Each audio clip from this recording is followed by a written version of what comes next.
अस्सलाम वालेकुम नाज़रीन, आप देख रहे हैं प्रोग्राम दो टोक। मैं हूं किरण नाज। मैदान सिफारती हो, इबलाग का हो या जदीद जंगी तैयारियों का हो, भारत कदम कदम पर मुंह की खा रहा है। पाकिस्तान ने आज अब्दाली वेपन सिस्टम का बड़ा कामयाब तजर्बा किया है। ज़मीन से ज़मीन पर मार करने वाला ये मिसाइल 450 किलोमीटर की रेंज तक अपने हदफ को कामयाबी के साथ निशाना बनाने की सलाहियत रखता है। जदीद नेविगेशन सिस्टम की वजह से अब्दाली न सिर्फ दुश्मन को बासानी चकमा दे सकता है, बल्कि एटमी वॉरहेड ले जाने की सलाहियत से दुश्मन की तबाही में 4 गुना इजाफा हो जाएगा।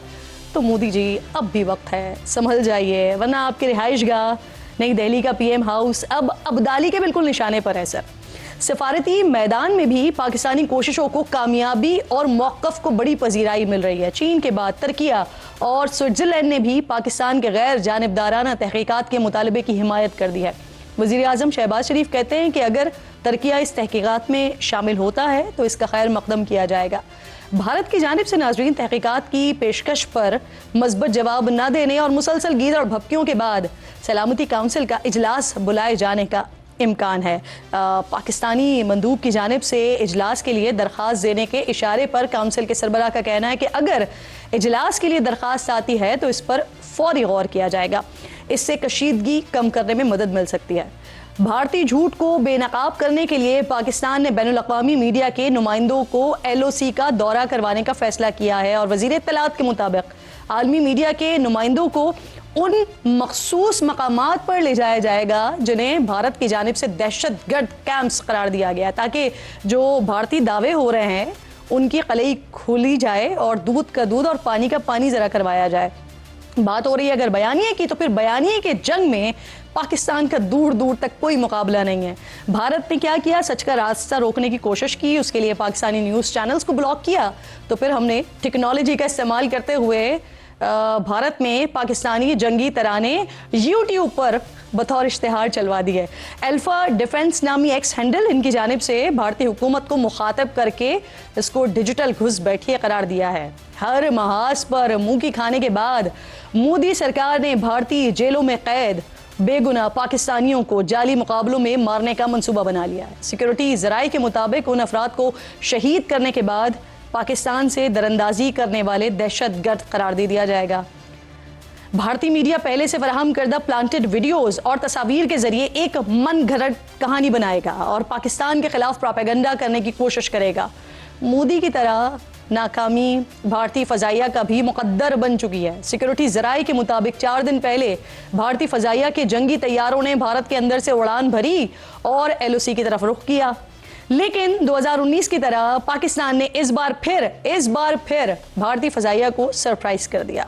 मिलने वाली अपडेट्स के मुताबिक नाज़रीन पाकिस्तान के जैमर्स ने भारतीय फ़ज़ाइया के रडार्स जैम कर दिए, कम्युनिकेशन सिस्टम में खलल डाल दिया, जिस पर भारतीय तैयारों को फौरी तौर पर वापस पलटना पड़ा, जिससे वाज़े होता है कि भारत नए जदीद जंगी जहाज़ खरीद कर भी पाकिस्तान के मुकाबले में ख़ुद को कमज़ोर महसूस कर रहा है। मौजूदा हालात में मोदी ने मौके से फ़ायदा उठाते हुए भारत में ज़ात पात की बुनियाद पर मर्दमशुमारी का हुक्म दे दिया। इससे न सिर्फ अक़लियतों के ख़िलाफ़ एक बयानिया बनाने में मदद मिलेगी, बल्कि हिंदुओं को मुत्तहद करने का रास्ता भी हमवार होगा।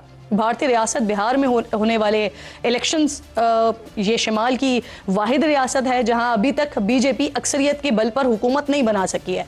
ज़ातों के इंदराज से मोदी को बिहार इलेक्शन में इंतखाबी फ़ायदे की भी उम्मीद है। इसी तमाम तर सूरत हाल पर बात करने के लिए आज मेरे इंतहाई मोअज़्ज़ज़ मेहमान हैं गुरपतवंत सिंह पन्नू साहब, जो कि सिख फॉर जस्टिस के सरबराह हैं, मुझे ज्वाइन कर रहे हैं। मैं आपकी शुक्रगुजार हूँ, आपके वक्त की शुक्रगुजार हूँ। जिस तरह के स्टेटमेंट्स ये जब से ये जंगी माहौल बना है आपकी तरफ से दिए जा रहे हैं, आपकी तरफ से स्टेटमेंट्स आ रहे हैं। अब पहलगाम वाक़े पर हम देख रहे हैं कि स्विट्ज़रलैंड की तरफ से तहकीकात में ताउन की पेशकश का इजहार किया गया। तो पाकिस्तान तो ऑब्वियसली सर इस बात के लिए तैयार है, पाकिस्तान तो खुद कह रहा है कि आप न्यूट्रल करवा लें तहकीकात, लेकिन क्या भारत तैयार होगा इसके लिए? सब तो पहला भैन तुहानू भी ते पाकिस्तान दे अवाम ते मेरे भैन भरावां नू वाहिगुरू जी का खालसा वाहिगुरू जी की फतेह।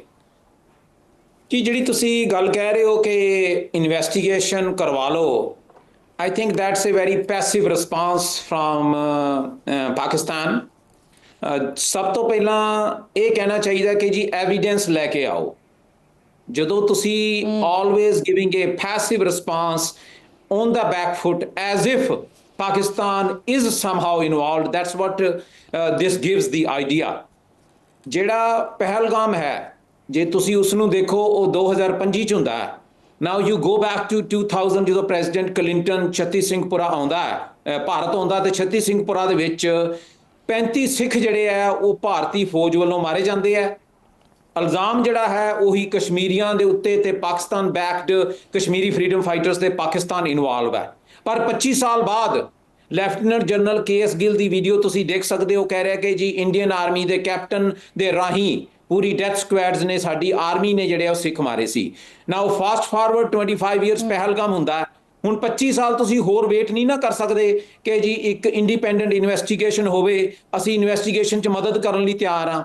ਸਵਾਲ ਹੋਣਾ ਚਾਹੀਦਾ ਹੈ ਕਿ ਪੁੱਟ ਦੀ ਐਵੀਡੈਂਸ ਆਊਟ। एविडेंस क्यों नहीं दे रहे? जे पाकिस्तान इन्वॉल्व है या पाकिस्तान का कोई सर, अगर वो एविडेंस होते तो वो जिस दिन ये कहा गया था मोदी की तरफ से कि सजा देगा हम, तो उसी वक्त ही फिर वो एविडेंस भी साथ साथ आ जाते। लेकिन आज 11-12 दिन हो गए, एविडेंस तो नहीं है ना, तभी वो फिर फेस सेविंग की कोशिश करें। गुरपतवंत साहब, मुझे ये फरमाइए, आपने ऐलान किया सर कि अगर ये जंग करने की कोशिश करते हैं तो जो वहां पर सिख सिपाही हैं वो बगावत करेंगे, वो जासूसी करेंगे, वो पाकिस्तान के खिलाफ साथ नहीं देंगे। तो ये सब करने के लिए ना सर भारतीय फौज के अंदर रवाबित होना जरूरी है। तो आपके राब्ते हैं फौज के अंदर, और कितने ऐसे सिपाही हैं, कितने ऐसे अफसरान हैं, कितने ऐसे लोग हैं जो साथ नहीं देंगे?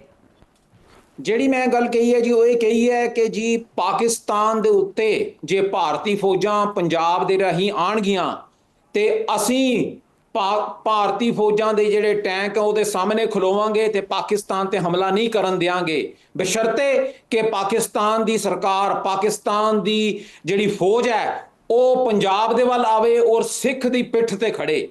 ਜਿਹੜੇ ਮੈਂ ਭਾਰਤੀ ਫੌਜਾਂ ਦੇ ਵਿੱਚ ਸਿੱਖ ਭਰਾਵਾਂ ਨੂੰ ਕਿਹਾ, ਉਹਨਾਂ ਨੂੰ ਮੈਂ ਯਾਦ ਦਿਵਾਇਆ ਕਿ ਇਹ 1965 ਨਹੀਂ ਹੈ, ਇਹ 1971 ਨਹੀਂ ਹੈ, ਜਦੋਂ ਤੁਸੀਂ ਭਾਰਤੀ ਹੋ ਕੇ ਭਾਰਤੀ ਫੌਜ ਲਈ ਲੜਦੇ ਸੀ।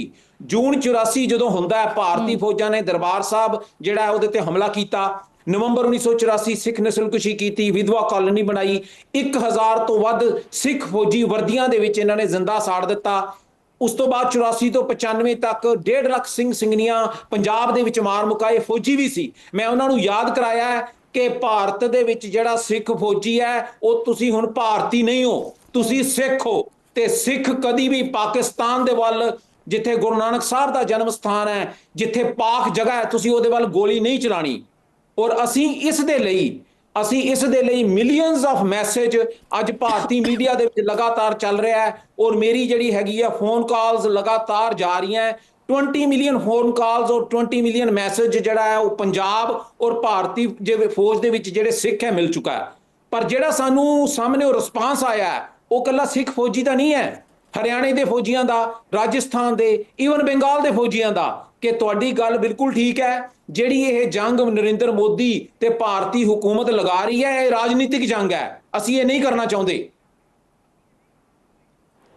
बहुत बहुत बड़ी बात आप कह रहे हैं कि जब आपने ये मैसेज भेजे हैं सिपाहियों को, फौजियों को, अफसरान को, चाहे हरियाणा के हों, चाहे राजस्थान के हो, चाहे पंजाब के हों, तो वो ये इस चीज़ को एडमिट कर रहे हैं कि आप जो बात कर रहे हैं और ये जो सारी जंग है ये सियासी जंग है। सर मुझे ये फरमाइए कि बेलगाम हमले के बाद हम देख रहे हैं कि भारतीय फौज के अंदर ही ना बहुत सारी तब्दीलियां नजर आ रही हैं। अब जैसे कि जनरल राणा को बरतरफ किया गया, उनको ये इल्जाम दे दिया गया कि जो फाइल्स लीक हो रही हैं, जो प्रोपेगेंडा की फाइल्स लीक हुई हैं, वो उनकी वजह से हुई हैं। इसी तरीके से दीगर हम तब्दीलियां भी देख रहे हैं। तो क्या ये कहा जा सकता है कि मोदी की एक तो पॉलिसीज, गलत पॉलिसीज की वजह से फौजियों का मोराल भी कम हुआ है और फिर ये हजीमत भी उठानी पड़ रही है?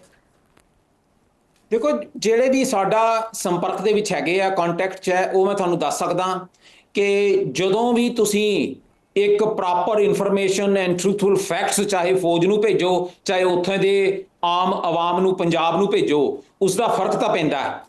ਜਿਹੜੀ ਫੌਜ ਜਿੱਤਦੀ ਹੈ ਉਹ ਹੌਸਲੇ ਬੁਲੰਦ ਤੇ ਜਿੱਤਦੀ ਹੈ। ਇਸ ਵਕਤ ਹਮੇਸ਼ਾ ਜਿਹੜੀ ਭਾਰਤੀ ਹਕੂਮਤ ਹੈ, ਚਾਹੇ ਉਹ ਅੱਜ ਨਰਿੰਦਰ ਮੋਦੀ ਦੇ ਕੋਲ ਹੈ, ਉਸ ਤੋਂ ਪਹਿਲਾਂ ਕਾਂਗਰਸ ਦੇ ਕੋਲ ਸੀ, ਤੁਸੀਂ ਇਸ ਨੂੰ ਐਜ਼ ਅ ਇੰਡੀਆ ਲੈਣਾ ਹੈ।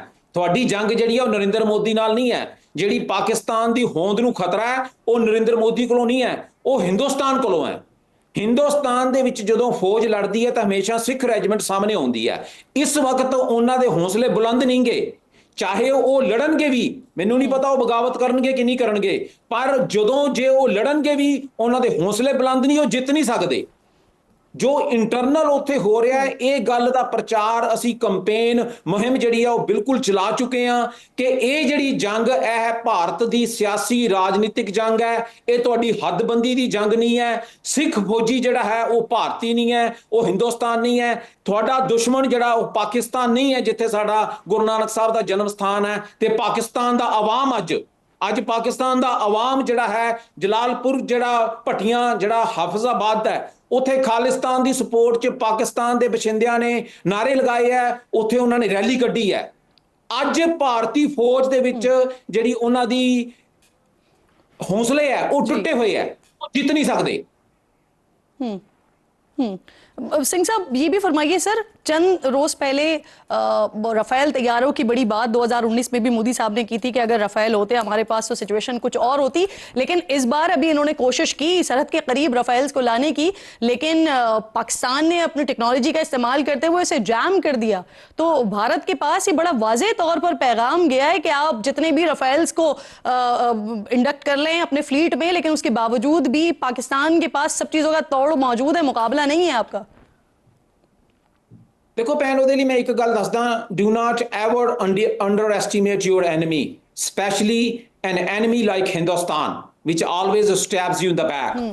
This might be their war strategy, this might be their battle strategy, to see that when we are going to go for all out war, what Pakistan's response is going to be.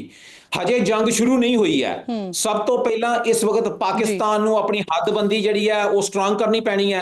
ਆਵਾਮ ਜਿਹੜਾ ਹੈਗਾ ਬਾਰਡਰਾਂ ਦੇ ਉੱਤੇ, ਉਹਨਾਂ ਨੂੰ ਵੀ ਹਥਿਆਰਬੰਦ ਕਰਨਾ ਪੈਣਾ ਹੈ। ਤੁਸੀਂ ਪਾਕਿਸਤਾਨ ਨੇ ਹਮੇਸ਼ਾ ਇਹ ਦੇਖਣਾ ਹੈ ਕਿ ਹਿੰਦੁਸਤਾਨ ਜਿਹੜਾ ਉਹ ਸਾਹਮਣੇ ਐਂਡ ਫੇਅਰ ਲੜਾਈ ਨਹੀਂ ਕਦੀ ਲੜਦਾ। ਅਸੀਂ ਵੇਖ ਚੁੱਕੇ ਹਾਂ, they always stab you in the back.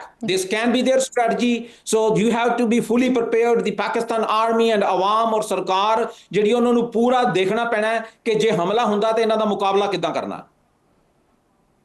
Ji sir, under estimate तो बिल्कुल नहीं कर रहे, बिल्कुल आपकी बात दुरुस्त है, और हम भी यही समझते हैं कि अगर ये जंग छिड़ती है तो फिर ये तबाही की तरफ मामला जाएगा। तो इसलिए पाकिस्तान तो अपनी दिफाई पोजीशन पर है और कंप्लीट दिफाई पोजीशन पर है। आप खालिस्तान की तहरीक चला रहे हैं सर, आसाम, मणिपुर समेत कई रियासतों में अलग अलग तहरीकें चल रही हैं। अब तो बांग्लादेश भी सर कह रहा है कि अगर पाकिस्तान पर हमला करता है भारत, तो हमें 7 सिस्टर स्टेट्स पर हमला करना चाहिए। अगर ऐसा होता है तो कितने टुकड़े हो सकते हैं भारत के?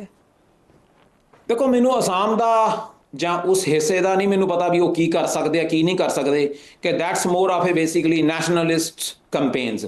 ਉਹ ਤੋੜਨਾ ਨਹੀਂ ਚਾਹੁੰਦੇ, ਉਹਨਾਂ ਨੂੰ ਨਰਿੰਦਰ ਮੋਦੀ ਤੇ ਹਿੰਦੂਤਵਾ ਦੁਸ਼ਮਣ ਲੱਗਦਾ ਹੈ, ਉਹ ਇਸ ਤੋਂ ਆਪਣੀ ਜਾਨ ਛੁਡਾਉਣਾ ਚਾਹੁੰਦੇ ਆ। ਪਰ ਮੈਂ ਇੱਕ ਗੱਲ ਦੱਸ ਸਕਦਾ, ਜਿਹੜੀ ਤਾਰੀਖ ਅਸੀਂ ਚਲਾਉਂਦੇ ਆ, ਜਿਸ ਦੇ ਵਾਸਤੇ ਅਸੀਂ ਜੂਨ 1984 ਤੋਂ ਲਗਾਤਾਰ ਜਦੋਜਹਿਦ ਕਰਦੇ ਪਏ ਹਾਂ, ਉਹ ਹੈ ਪੰਜਾਬ ਦੀ ਆਜ਼ਾਦੀ, ਭਾਰਤ ਦੇ ਕਬਜ਼ੇ ਚੋਂ ਪੰਜਾਬ ਨੂੰ ਖਾਲਿਸਤਾਨ ਬਣਾਉਣਾ। ਜੇ ਅੱਜ ਨਰਿੰਦਰ ਮੋਦੀ ਪਾਕਿਸਤਾਨ ਦੇ ਉੱਤੇ ਹਮਲਾ ਕਰਦਾ ਹੈ, ਜੰਗ ਕਰਦਾ ਹੈ, ਤੇ ਇਹ ਮੈਂ ਤੁਹਾਨੂੰ ਦੱਸ ਸਕਦਾ, this is going to be the last battle of Narendra Modi. Narendra Modi is going to die a political death. ਰਾਜਨੀਤਿਕ ਮੌਤ ਹੋਏਗੀ ਨਰਿੰਦਰ ਮੋਦੀ ਦੀ। ਪੰਜਾਬ ਜਿਹੜਾ ਭਾਰਤ ਦੇ ਕਬਜ਼ੇ ਚੋਂ ਅਸੀਂ ਆਜ਼ਾਦ ਕਰਾਵਾਂਗੇ, and the road to the independence of Kashmir runs through Punjab. And I can assure you ਕਿ ਜਿਹੜਾ ਭਾਰਤ ਅੱਜ ਤੁਸੀਂ ਦੁਨੀਆ ਦੇ ਨਕਸ਼ੇ ਤੇ ਵੇਖਦੇ ਹੋ, ਹਿੰਦੁਸਤਾਨ ਦਾ ਨਕਸ਼ਾ ਇਸ ਦੁਨੀਆ ਤੋਂ ਮਿਟੇਗਾ ਤੇ ਉਸ ਚੋਂ ਪੰਜਾਬ ਇੱਕ ਅਲੱਗ ਮੁਲਕ ਜਿਹੜਾ ਉਹ ਖਾਲਿਸਤਾਨ ਬਣੇਗਾ। सही सही सर, मोदी सरकार ने इस वक्त ज़ात की बुनियाद पर मर्दमशुमारी का ऐलान किया है, और ये वो एक मुतालबा है जो अपोजिशन पहले बारहा करती रही है, लेकिन मोदी सरकार हमेशा से इनकार करती रही है। अब इस मौके पर इसकी क्या आपको वजह समझ आती है? ऐसा तो नहीं है सर कि इसकी आड़ में अक़लियतों को और हिंदुओं के अंदर ही जो उनकी ज़ातें मौजूद हैं उनको निशाना बनाया जाए? देखो, वो तो पहला तो ही करते पे है।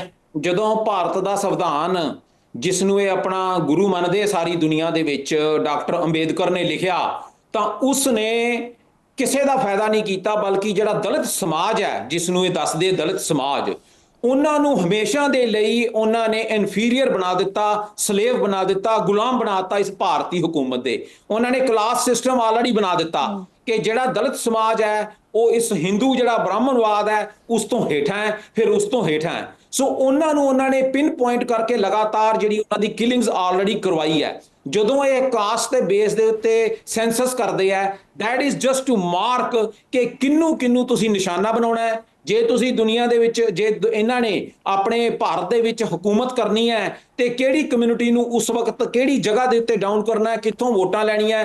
ਪਰ ਮਸਲਾ ਇਸ ਵਕਤ ਸੈਂਸਸ ਦਾ ਨਹੀਂਗਾ, ਆਪਣਾ ਪਾਕਿਸਤਾਨ ਦਾ, ਪੰਜਾਬ ਦਾ ਜਾਂ ਤੁਹਾਡਾ। ਆਪਣਾ ਮਕਸਦ ਹੈ ਕਿ ਜੇ ਇਹ ਲਗਾਤਾਰ ਹਮੇਸ਼ਾ ਧਮਕੀ ਦਿੰਦੇ ਆ, ਥ੍ਰੈਟ ਕਰਦੇ ਆ ਪਾਕਿਸਤਾਨ ਨੂੰ ਕਿ ਜੀ ਅਸੀਂ ਹਮਲਾ ਕਰ ਦੇਣਾ, ਅਸੀਂ ਲੜਾਈ ਕਰ ਲੈਣੀ ਹੈ, ਔਰ ਆਪਾਂ ਹਮੇਸ਼ਾ ਪੈਸਿਵਲੀ ਬੈਕਫੁੱਟ ਤੇ ਆਉਂਦੇ ਆ। I think Pakistan has to take a bold stand today on the threats of the war, and the only way the Pakistan ਜਿਹੜਾ ਪ੍ਰੈਜ਼ੈਂਟ ਫਾਰਮ 'ਚ ਰਹਿ ਸਕਦਾ ਹੈ ਉਹ ਹੈ ਪੰਜਾਬ ਦੀ ਆਜ਼ਾਦੀ, Khalistan. That's what I always says Pakistan हल खालिस्तान। सिंह साहब मुझे ये फरमाइए, सर ये फरमाइए, इस वक्त देखिए भारत में पहलगाम हमले के बाद जिन लोगों ने मोदी के खिलाफ आवाज उठाई उनके खिलाफ क्रैकडाउन हो रहा है।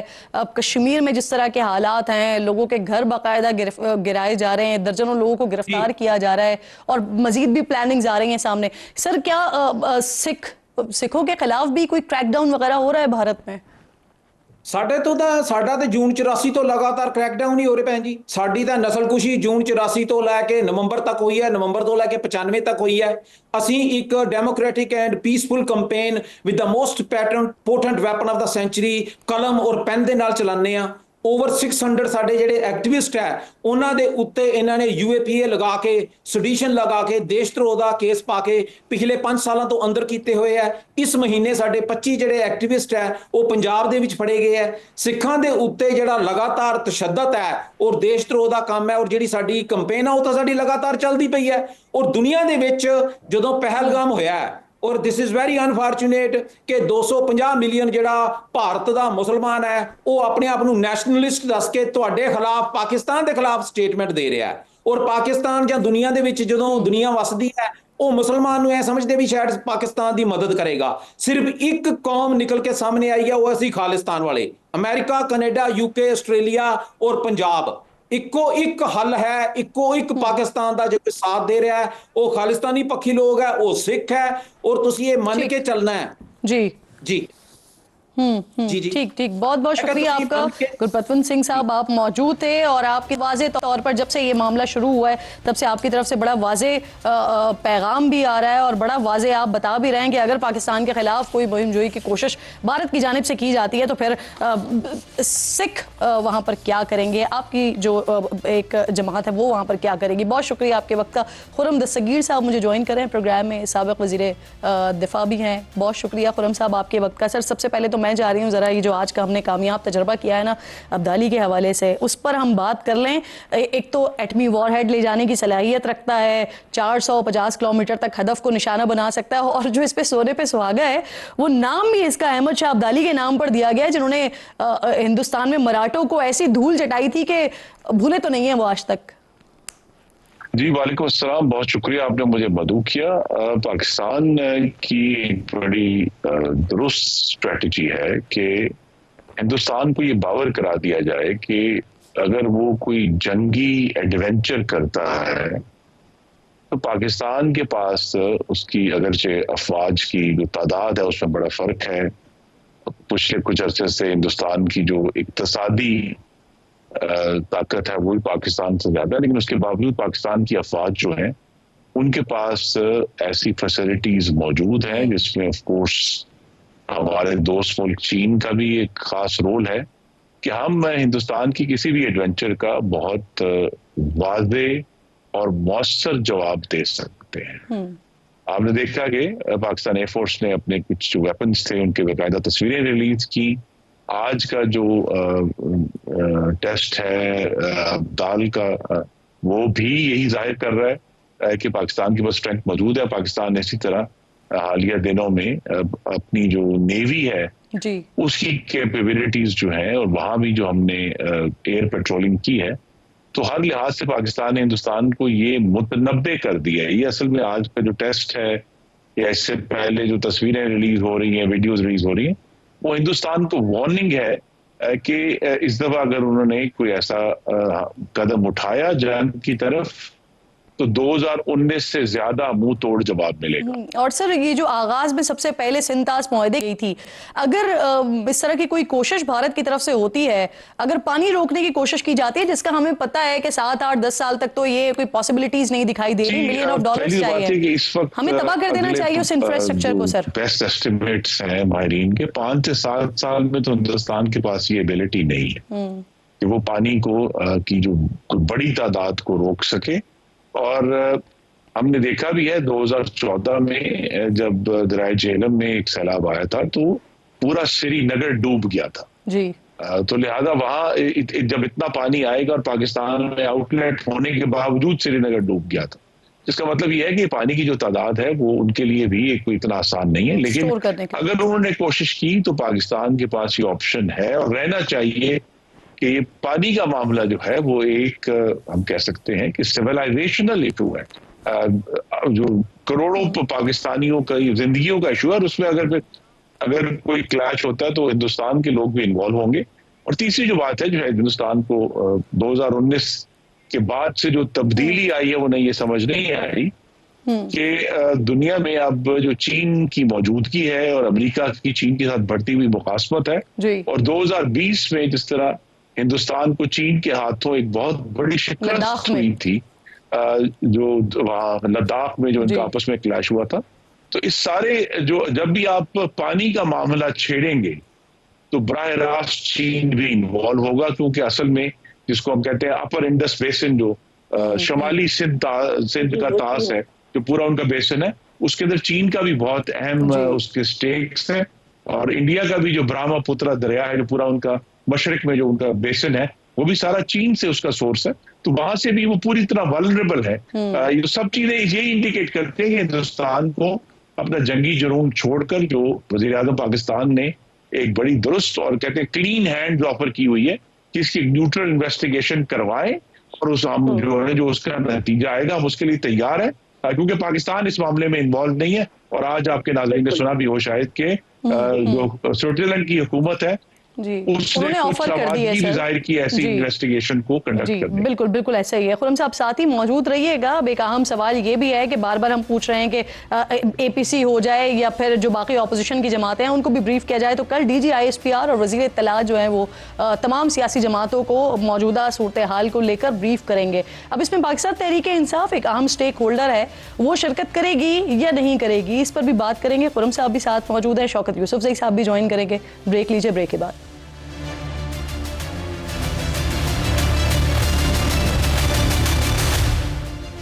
प्रोग्राम में एक बार फिर आपको खुशामदीद कहती हूँ। मेरे दोनों मेहमान मेरे साथ मौजूद हैं, खुर्रम दस्तगीर साहब भी और शौकत यूसुफजई साहब भी। खुर्रम साहब जरा आप फरमाइएगा सर, पाकिस्तान ने भारत से कशीदगी के मामले पर सलामती काउंसिल इजलास बुलाने का की दरख्वास्त का इंदिया दिया। काउंसिल की सरबराही ग्रीस के पास है और इसका BKNI के हवाले से जल्द इजलास बुलाया जाएगा।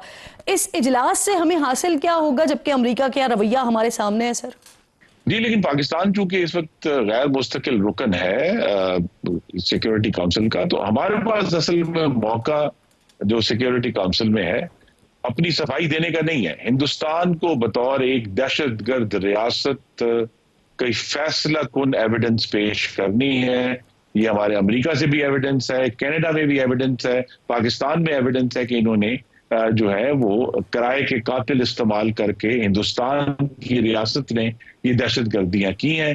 हमारे पास दूसरी एविडेंस बड़ी स्ट्रॉन्ग है बलोचिस्तान के बारे में, वो हम पेश करेंगे। हमारे पास कुलभूषण यादव की सूरत में एक जीता जागता हिंदुस्तान की जो दहशत गर्दी है उसका सबूत मौजूद है।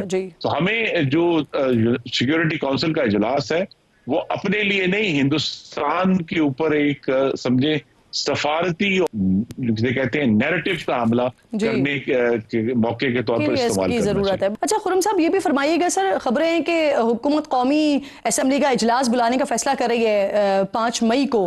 कल मेरे प्रोग्राम में शेख वकास साहब बात कर रहे थे तो वो कह रहे थे कि मोदी ने अगले ही दिन हमले के फौरन APC बुला ली थी। हमारी हुकूमत ने अभी तक APC क्यों नहीं बुलाई है सर? जी, पहले तो तहरीक इंसाफ ने ये जवाब देना है कि पाकिस्तान के खिलाफ IMF को 2 अशखास ने खत लिखे हैं, एक इमरान खान और दूसरा नरेंद्र मोदी।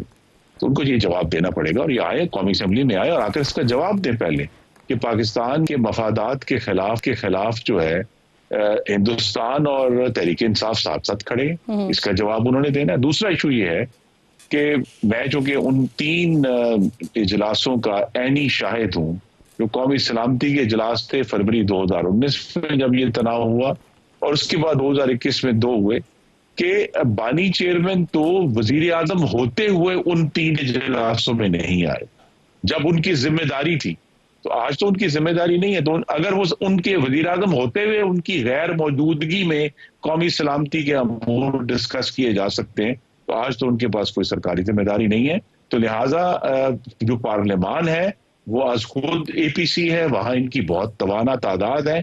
आए, और जो असल चीज हम ढूंढ रहे हैं कि ऐसे मौके पे वो सियासत खेलने की बजाय, अपने सियासी इक़्तिदार की गेम खेलने की बजाय पाकिस्तान और पाकिस्तान के लोगों की सलामती के साथ अपनी गैर मशरूत और वाबस्ती का ऐलान करें, जो अभी तक उन्होंने नहीं किया। सर इस पर भी ज़रा फरमाइएगा। मकबूजा कश्मीर में इस वक्त सूरत हाल बड़ी क्रिटिकल है। अब 40 साल हो गए वो ख़वातीन जो शादियां करके वहाँ पर गई थी उन्हें निकाला जा रहा है, बच्चे बेचारे शौहर वो वहाँ पर रह गए, ख़वातीन यहाँ पर वापस आ गई। मिशाल मलिक साहिबा वो आज कह रही हैं कि शिमला मुआहदा ख़त्म करने का मुतालबा उनकी तरफ से किया गया है सारी सिचुएशन पर। आप कैसे देखते हैं ये इसको? तो जो मकबूजा कश्मीर में हमें ये केस भी कश्मीरियों का पाकिस्तान में लड़ना है दुनिया के सामने, कि जब भी ऐसे वाकयात होते हैं तो उसकी पहली सजा जो है, बल्कि इज्तिमाई सजा हमारे जो मकबूजा कश्मीर में भाई और बहनें उनको मिलती है। अब तक जो नंबर्स आ रहे हैं दुनिया जो बता रहे हैं कि 2000 के करीब जो है कश्मीरी गिरफ्तार हैं, और दर्जनों घर जो है उन्होंने मुख्तलिफ जगहों पर गिरा दिए हैं। और इस तरह की जो जिसका आपने जिक्र किया कि डिपोर्टेशंस कर रहे हैं जबरदस्ती की, जो बच्चों की माएँ हैं जो 30 साल से वहां हैं, उनको जो है निकाला जा रहा है पाकिस्तान, जो पाकिस्तानी निजात जो थी। लिहाजा ये जो मुस्तकिल तौर पे कश्मीरियों के इंसानी हकूक की जो पामाली है, और उसमें जो 1 लाख कश्मीरी हिंदुस्तानी फौज ने शहीद किए हैं वो शामिल नहीं है, जो बहुत सारी जो कश्मीरी खवातीन की जो है, मैं लफ्ज इस्तेमाल नहीं करना चाहता, इस्मत दरी की है, वो सब चीजें, और जो उन हजारों कश्मीरी नौजवानों की जो गुमशुदगियां हैं, उनका टॉर्चर है, वो सब उसमें शामिल है। तो ये भी एक पाकिस्तान के इनिशिएटिव का हिस्सा होना है, क्योंकि जो मकबूजा कश्मीरी हैं उनका केस भी इंशाल्लाह पाकिस्तान लड़ेगा। सही, बहुत बहुत शुक्रिया आपका। खुर्रम दस्तगीर साहब प्रोग्राम में आप साथ मौजूद थे। हम गुफ्तगू कर रहे थे कल कौमी सलामती के अहम मामले पर। DG ISPR और वज़ीर इत्तलात सियासी जमातों को ब्रीफिंग देने जा रहे हैं। पाकिस्तान तहरीक इंसाफ का इस पर क्या स्टांस है? शौकत यूसुफजई साहब मुझे ज्वाइन कर रहे हैं, उन्हीं से बात करते हैं। बहुत शुक्रिया। अस्सलाम वालेकुम शौकत साहब। दावत मिल गई होगी यकीनन आप लोगों को, और ये मामला ऐसा है कि अब श्योर आप जा भी रहे होंगे इस पर। बिस्मिल्लाहिर्रहमानिर्रहीम, बहुत शुक्रिया। देखिए, जहाँ तक तहरीक इंसाफ की शमूलियत का ताल्लुक है, देखिए अभी तो ये फैसला कोर कमेटी ने करना है, और कोर कमेटी की मीटिंग अभी हुई नहीं है, तो शायद वो फैसला कैसे करे वो तो ज़ाहिर पार्टी कोर कमेटी करेगी। लेकिन मैं ये अर्ज करना चाहता हूँ कि इस हुकूमत को भी थोड़ा इस तरफ तवज्जो देने की जरूरत है कि यकजहती की तरफ जाए इस मुल्क के अंदर, और जब तक कौम को इकट्ठा ना किया जाए, यकजहती ना लाई जाए, और ये जो वज़रा की तरफ से जो PTI के खिलाफ जो कार्रवाइयाँ ये बंद ना हो, तो मैं समझता हूँ कि इससे थोड़ा बहुत, वैसे तो पूरी कौम अपने इदारों के साथ खड़ी होगी। अल्लाह ना करे कि इतनी जुर्रत हो इंडिया की तरफ से वो हमला करे, तो उस सूरत में तो पूरी कौम खड़ी होगी। सारे महबूब वतन है, किसने क्या कहाँ जाना है, सब पे इस मुल्क में ही रहना है, और हमारे इस मुल्क का दिफा हम सब पे फर्ज है। लेकिन जो चीज मुझे नजर आ रही है कि इमरान खान के दौर में, अगर आपको याद है, इंडिया की तरफ से इस तरह की जो भी हरकत हुई थी उसका मुंह तोड़ जवाब दिया गया था। अगर ये हुकूमत चाहती है इमरान खान को बाहर निकाल के और सर मुंह तोड़ जवाब हुकूमत की तरफ से बिल्कुल दिया गया था। लेकिन शौकत साहब आपको ये भी याद होगा कि उस वक्त भी यही ऑपोजिशन जमातें जो आज इख्तिदार में हैं ये कहा करती थी कि PTI ने हमें दीवार से लगा दिया है। लेकिन जब वो इंसिडेंट हुआ था और उसके बाद जो पाकिस्तान ने जिस तरह का जवाब दिया था, तो उसमें ऑपोजिशन जमातें आपके साथ मौजूद थी, असेंबली के अंदर मौजूद थी। शहबाज शरीफ साहब ने उस वक्त भी खड़े होकर कहा था कि हम साथ हैं आपके। तो सर अभी कल ये ब्रीफिंग होनी है, और उससे पहले अभी आप कह रहे हैं कि कोर कमेटी का इजलास होना है, तो ये इजलास क्या बुला लिया गया है? क्योंकि कल तो मीटिंग होनी है सर। नहीं देखें, अब ये तो इनका काम था ना, ये मीटिंग तो बहुत पहले हो जानी चाहिए थी। पार्लियामेंट का मुश्तरका इजलास बुलाना चाहिए ना, वो सबसे अहम है। आपने पार्लियामेंट का मुश्तरका इजलास नहीं बुलाया, प्राइम मिनिस्टर की अभी तक कोई स्पीच नहीं आई सामने, मतलब सिवाय उसके जो उन्होंने इंतबात के अंदर की थी, बाकी कौम को एतमाद में तो नहीं लिया गया अभी तक। यानी ये ऐसा लग रहा है कि जैसे ये कोई नूरा कुश्ती हो रही है। भी एक मुल्क आपको धमकी दे रहा है और आप बड़े आराम के साथ कभी सोमालिया वाले से मिल रहे हैं, कभी इससे मिल रहे हैं, कभी आपको आपको अपनी कौम को एतमाद में सर लेने शौकत की जरूरत है। साहब देखें, आप बात कर रहे हैं कि कौमी असम्बली का मुश्तरका इजलास बुला लिया जाए, सलमान अकरम राजा साहब वो कह रहे हैं एपीसी बुला ली जाए, हुकूमत ये चाह रही है कि कल आप तमाम जमातें जितनी भी ऑपोजिशन में हैं या इक़्तिदार में हैं वो सारी की सारी आ जाएं और उनसे बात कर ली जाए। तो सर किसी भी तरीके से बात की जाए, लेकिन सलामती का इशू है, बात करने का एक फोरम तो मिल रहा है, तो क्यों ना इंटरनल मामलात को रखकर साइड पे कौमी यकजहती का मुजाहरा किया जाए। सर देखिए, जहां तक सलामती का इशू है ना, उस पर तो हम सारे एक साथ हैं, मैं तो आपसे कह रहा हूँ। लेकिन ये जो नाजायज हुकूमत है, जिस अंदाज से ये अभी तक इमरान खान की बहनों को मुलाकात की इजाजत नहीं दे रही, इसके बावजूद कि इंडिया और पाकिस्तान की कशीदगी हो रही है, ये इसका क्या मकसद है? ये आप समझती हैं कि ये यकजहती की तरफ ये हाथ बढ़ा रहे हैं? ये आप समझती हैं कि ये मुल्क के अंदर यकजहती चाहते हैं? ये तो चाहते हैं कि इसी तरह हो। यानी इस हालात में भी ये अब बात चले नहीं आ मुझे रहे ये हैं। बता दीजिए शौकत साहब, कितने परसेंट चांसेस हैं सर अच्छा होता कि आप कल ब्रीफिंग का हिस्सा होंगे सर? नहीं नहीं, देखिए वो तो पार्टी फैसला करेगी ना, अभी पार्टी ने फैसला नहीं किया। लेकिन मैं अर्ज कर रहा हूँ कि अगर इमरान खान को बुला लिया जाए और उनसे गाइडेंस ले ली जाए तो क्या इसमें क्या कबात क्या है? क्या वो पाकिस्तानी नहीं है? इस वक्त तो सियासत की भेंट चढ़ा है ना इनके इंतकाम की, तो वो इंतकाम की आग एक साइड पे रखे ना। जब ये हमें इतना वो दे रहे हैं कि जी आप सर मौजूदा हुकूमत के लोग आपको काउंटर आर्ग्यूमेंट में ये कहते हैं कि उनके दौर में कौमी सलामती के 3 दफा इजलास हुए थे, लेकिन उसमें भी इमरान खान साहब बतौर वजीर आजम खुद शरीक नहीं हुए थे, तो अब तो वो इस पूरी हायरार्की का हिस्सा नहीं है। नहीं, बिल्कुल वो है, उसकी बहुत बड़ी पार्टी है, वो पार्टी सबसे बड़ी पार्टी है कौमी असम्बली के अंदर भी, सेनेट में भी उसकी नुमाइंदगी है, चारों सूबों में। तो ये बात कहना कि जी वो रिलेवेंट है, वो रिलेवेंट नहीं है। ये पाकिस्तान की सलामती का मामला है, ये कोई शहबाज शरीफ या उनका मामला नहीं है। अभी तक नवाज शरीफ की तरफ से कौन सा इतना बड़ा मैसेज आया, पैगाम आया कौम की तरफ के खड़े हो जाए? वो भी तो अभी तक खामोश है ना। शरीफ फैमिली कितनी खामोशी के साथ खेल रही है सारा खेल। इनको आगे आना चाहिए, प्राइम मिनिस्टर को फ्रंट फुट पर आना चाहिए, लेकिन वो चीज नजर नहीं आ रही। इससे विशाल डार को आगे क्या हुआ है और क्या। लेकिन चले सर हम उम्मीद करते हैं कि ये जो मामला है इस वक्त कौमी सलामती का मामला है, तो एक यकजहती नजर आए, तमाम जमातों की जानिब से नजर आए। बहुत शुक्रिया शौकत यूसुफ थे। एक छोटा सा ब्रेक लीजिए नाजरीन, ब्रेक के बाद वापस आते हैं और ऑब्वियसली भारत की बात करते हैं।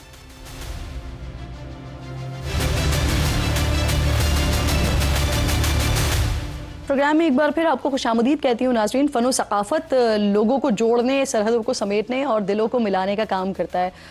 एक ज़माना हुआ करता था कि सरहद के इस पार हो या उस पार हो, पंछी, नदियाँ और पवन के झोंकों की तरह दोनों तरफ से गानों, फिल्मों, अदाकारों, गुलकारों का आना जाना लगा रहता था।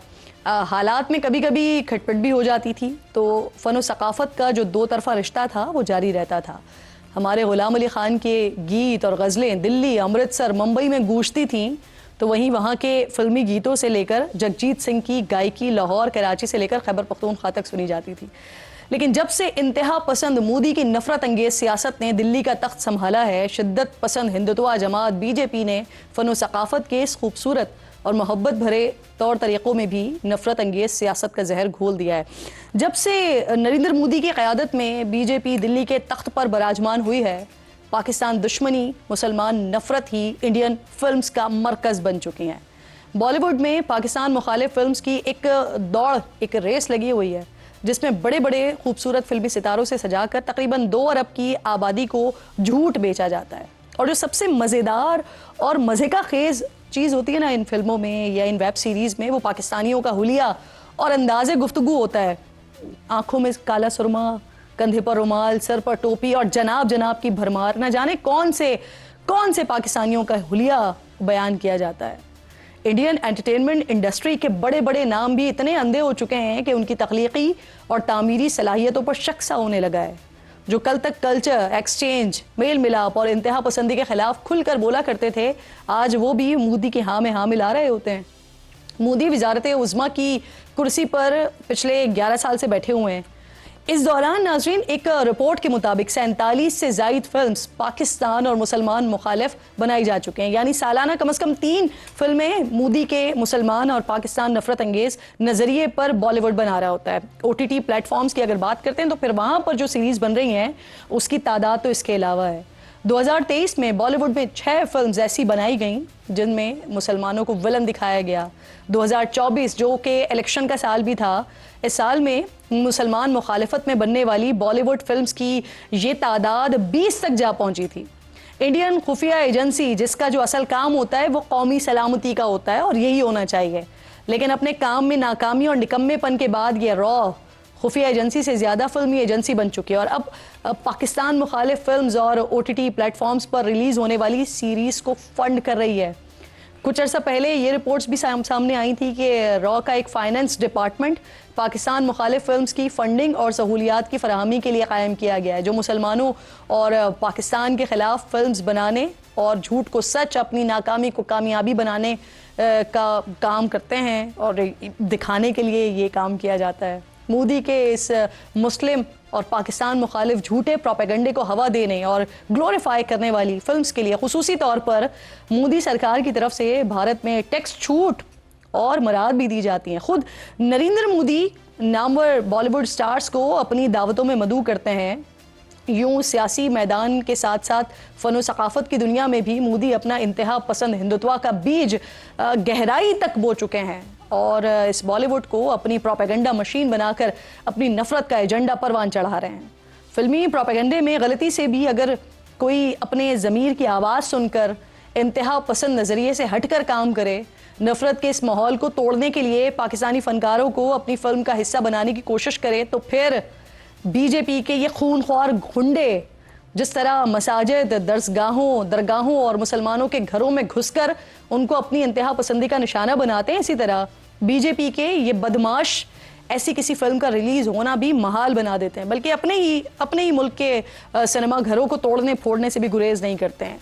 अगर कोई स्टार मोदी सरकार के खिलाफ हो रहा है, किसी भी एहतजाज में चला जाए, तो बस उसके खिलाफ नफरत का ऐसा प्रोपेगेंडा किया जाता है, देखते ही देखते आसमान पर पहुंचे हुए ये फिल्मी सितारे बेचारे ज़मीन पर आ गिरते हैं। और ऐसा ही हाल चंद साल पहले दीपिका पादुकोण के साथ भी हुआ था, जब वो 2020 में दिल्ली की जवाहरलाल यूनिवर्सिटी में तलबा और असातिज़ा पर इंतहा पसंदों के तशद्दुद के ख़िलाफ़ तलबा के एक मुजाहरे में कुछ मिनट्स के लिए शिरकत करने चली गई थी, जिसके बाद दीपिका की फिल्म के बॉयकॉट समेत उन्हें सोशल मीडिया पर परिस्तारों की सख्त नफरत का सामना भी करना पड़ा था। सिर्फ यहीं तक बात महदूद नहीं है। मोदी की नफरत से भरपूर अंधी कानून साजी पर जब वेटरन अदाकार नसीरुद्दीन शाह ने तनकीद की थी, तो यही BJP के इंतहा पसंद गुंडे उनके खिलाफ भी सरगर्म हो गए थे। इसी तरह जब सलमान खान और करण जौहर ने पाकिस्तानी फ़नकारों के इंडिया में काम करने की हिमायत की, आमिर खान ने भारत में बढ़ती हुई अदम बर्दाश्त पर बात की और शाहरुख खान ने मजहब की बुनियाद पर तफरीक को तनकीद का निशाना बनाया, तो उस वक्त इन सभी सुपरस्टार्स को मोदी की नफरत की लगाई हुई आग के सामने चुप होना पड़ गया था। मोदी के इक़्तिदार में आने के बाद से बॉलीवुड की वो चंद आवाज़ें जो कभी सच, हक, प्यार और अमन की बात कर लिया करती थी, अब वो सब भी इंतहा पसंद हिंदुत्व नज़रिए के तले दब कर बिल्कुल ही खामोश हो चुकी हैं। फिर भी अगर कोई हिम्मत कर ले तो फिर उसके साथ वही होता है जो कल फवाद खान की 9 साल बाद बॉलीवुड में बनने वाली फिल्म के साथ आजकल हो रहा है। पहले भारतीय हुकूमत की तरफ से उस फिल्म की रिलीज़ की इजाज़त से इनकार की इत्तलात आई और अब जो BJP की बदमाशी है, इनके हाथों अपना हशर नशर होने के डर से जो डिस्ट्रीब्यूटर्स हैं, जो सिनेमा मालिकान हैं, वो भी फवाद खान की बॉलीवुड फिल्म लगाने से इनकार कर रहे हैं। अब इसी के साथ एक और फिल्म को इस वक्त इंडिया में BJP की इंतहा पसंदी का बड़ा सामना करना पड़ रहा है। हिंदू मज़हब में ज़ात पात के ख़ात्मे के लिए जिद्दोजहद पर बनने वाली एक फ़िल्म फुले, इसको रिलीज़ की इजाज़त इसलिए नहीं दी जा रही थी कि इससे ब्राह्मणों की दिल आज़ारी हुई है। इंडियन सेंसर बोर्ड ने सच्ची कहानी पर बनने वाली फिल्म के अक्सर सीन्स को तो एडिट करने का हुक्म दे दिया है। यानी जिस बॉलीवुड में मुसलमानों को बुरा, ख़राब और ना जाने क्या क्या बनाकर पेश किया जा रहा है और ऐसी फिल्म्स को बिना रुकावट रिलीज़ किया जा रहा है, वहीं हिंदू कास्ट सिस्टम पर अगर कोई सच्ची कहानी बना रहा है तो उसको दिखाने की भी इजाज़त नहीं है कि उनकी दिल आज़ारी होगी। हम और आप जो आज इस वतन अजीज़ में पाकिस्तान में खुलकर आज़ादी की साथ ले रहे हैं ना, मर्जी की ज़िंदगी गुजार रहे हैं ना, तो हमें अल्लाह रब्बे जुल जलाल का शुक्र अदा करने के साथ साथ अपने बुज़ुर्गों को भर भर कर दुआएं देनी चाहिए कि वो लोग कितने दूर अंदेश थे कि आपको और हमें दहाइयों पहले आने वाले इस खौफनाक अजाब से बचा गए हैं। वक्त ख़त्म हो गया है प्रोग्राम का। इंशाअल्लाह नाज़रीन से मुलाकात होगी कल। अपना और अपने मुल्क का ख़ास ख्याल रखिए। फ़लस्तीन को, कश्मीर को अपनी दुआओं में याद रखिए। अल्लाह निगहबान।